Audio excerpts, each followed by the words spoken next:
Hello, what's up mga kautang, no? For today's video, pag-uusapan natin itong utangan online na bago sa Google Play Store mga kautang, no? Yes, bago siya kasi meron pa lang siyang 164 reviews at ang kanyang pautang po ay 2,000 hanggang 30,000 pesos. Wow. At yung terms na sabi nila dito is 130 days installment.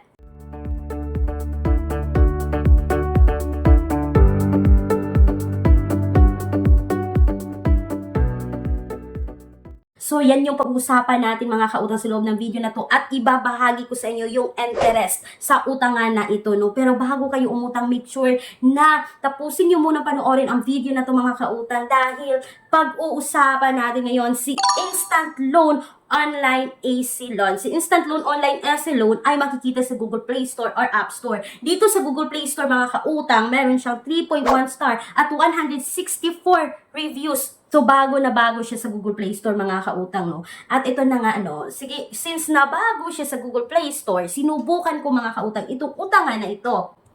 But, huwag kayong mag-skip ng video, mga kautang, dahil may sikreto. May secret ang loan app na ito, no? So, nag-install ako ng kanilang app. Pagkatapos yun, mga kautang, as usual, kailangan nilang i-access yung mga app list natin, yung device, yung SMS, pati yung contact list. Itong utangan na online nito is nag-a-access ng contact list. Pag narinig na natin yan, mga kautang, isa-isip na natin yan. Kapag makita natin yan, isa-isip na natin yan, na ma-access talaga nila yung ating mga contact list. Diba? Pagkatapos yan, mga kautang, as usual, kailangan natin maglagay ng contact dito, no? Contact number natin at magsisend sila ng OTP code. Pagkatapos yan, mga kautang, as you can see, ito yung nasa screen. So, hindi mo makikita yung credit limit. Unlike sa other utangan online, na makikita mo na merong tag 30,000, 100,000, 10,000 na credit limit. But ito utangan na ito, wala kang makikitang amount. At pagkatapos yan, kailangan mo na ilagay yung personal information, yung work information, yung emergency contact. Itong utangan ito, nanghihingi ng 3 contact person. So, dito pa lang mga kautang, expected na natin yan, no? Na kahit hindi tayo maglagay ng contact person dito, na pwede namang, kailangan naman talaga maglagay, pero kahit hindi tayo maglagay, as long as na-access na nila yung contact list natin, is na-access na nila yan. Pero, kailangan pa rin natin maglagay dito ng 3 contact person. At pagkatapos yan, mga kautang, yung credit standing natin, so nang-a-ask sila dito kung may loan ka na ba before, or may existing loan ka na ba ngayon. So, kailangan mo sagutin yan. At pagkatapos, dito na tayo sa exciting part ng utangan na ito, mga kautang. Masasabi kong exciting kasi ilang beses akong nag-take ng photo ng utangan na ito, mga kautang. I mean, nag-take ng photo ng aking valid ID, mga kautang. Ilang beses po akong nag-retake ng picture, pero hindi ma-proceed yung aking ID. Kahit ano pang ID yung gamitin ko sa pag-picture dito, mga kautang, hindi nila tatanggapin. So, dahil ganyan yung nangyari sa akin, isi-share ko sa inyo. Pag-uusapan natin yung mga experiences ng mga nakautang na dito or nakasubok na dito sa utangan na ito, mga kautang, no? Pero alam niyo, mga kautang, bago ko ginawa ang review na ito, bago ko sinubukan ang utangan na ito, mga kautang, nagbabasa na ako sa Google Play Store. At ang dami kong nakitang comments na pareha yung naging sitwasyon sa akin na hindi ma-proceed pagdating na doon sa valid ID. So, hindi lang ako ang naka-experience dito, mga kautang, kundi marami ang naka-experience ng utangan na ito. So, ito yung sabi ng isang commenter, mga kautang, no? Unable to take a photo of my UMID and unable to proceed. So, hindi talaga mapuproceed. At ito pa, mga kautang, waste of time. Can't upload ID. Tapos, isa pang comment, APSA, capturing ID is difficult. Itong mga comment na ito, mga kautang, ay fresh na fresh ngayong taon. Ito po ay given noong June 4, 2024. Ito mga comments na ito, mga kautang, no? So, ang daming nagko-comments ng ganyan na hindi ma-proceed. So, hindi lang yan ang nakita ko, mga kautang, no? Kasi hindi ko naman nakita kung magkano nga ba talaga ang interest ng utangan ito. Nagkalkal ako dito sa mga reviews. Mas mabuting magbabasa tayo, mga kautang, no? Para hindi tayo aasa na makautang. At para malaman natin kung subok pa, at para malaman natin kung dapat nga bang utangan ang utangan na ito. At ito pa yung sabi, mga kautang, no, not recommended. 1 day before due, they keep on harassing you and saying bad words.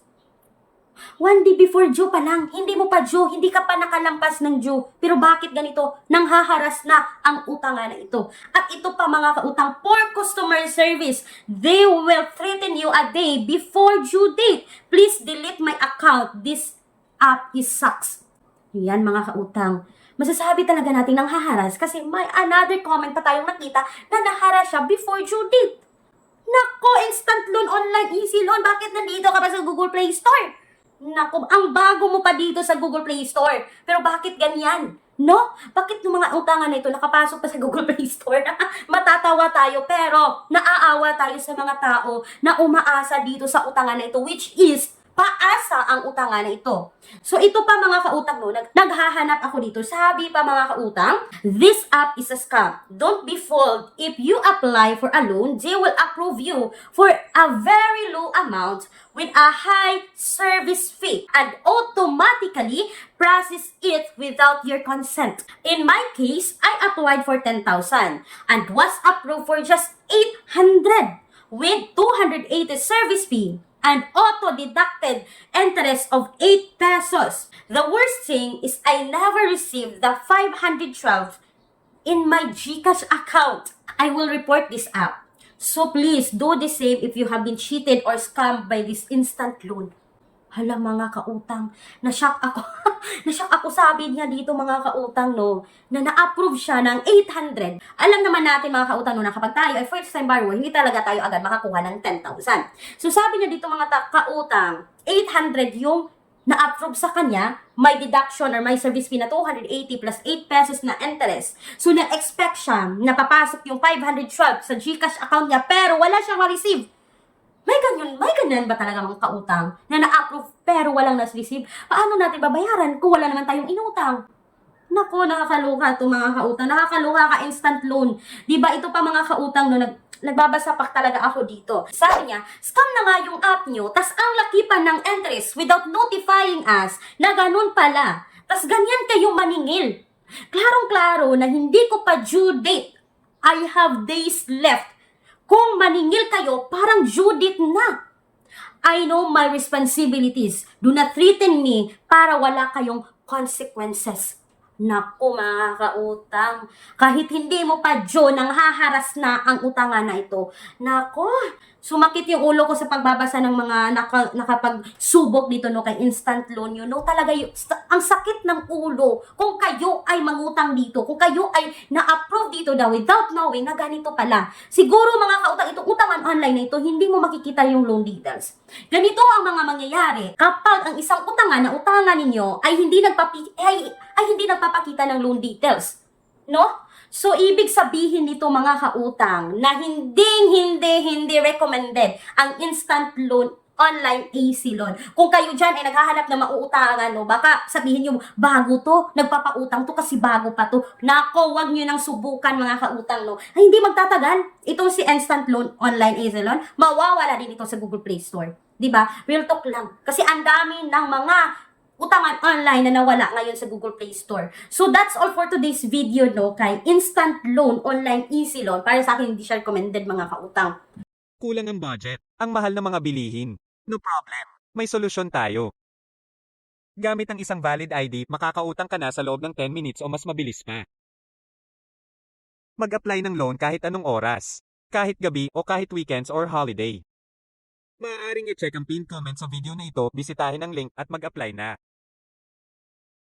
So mga kautang, move on na tayo dito kay instant loan online easy loan dahil may good news ako sa inyo. Kung kayo ay employed or self-employed at gusto niyo umutang sa bangko mga kautang no, is you can message me dito dahil they offer minimum of 20,000, maximum of 2 million pesos. Pero mga kautang, alam naman natin bank personal loan that all applications submitted is subject for bank approval. So that's all for today's video mga kautang no. Thank you so much once again. This is Clarice and yung #1 pala utang dahil utang is life. Bye bye bye. Thank you.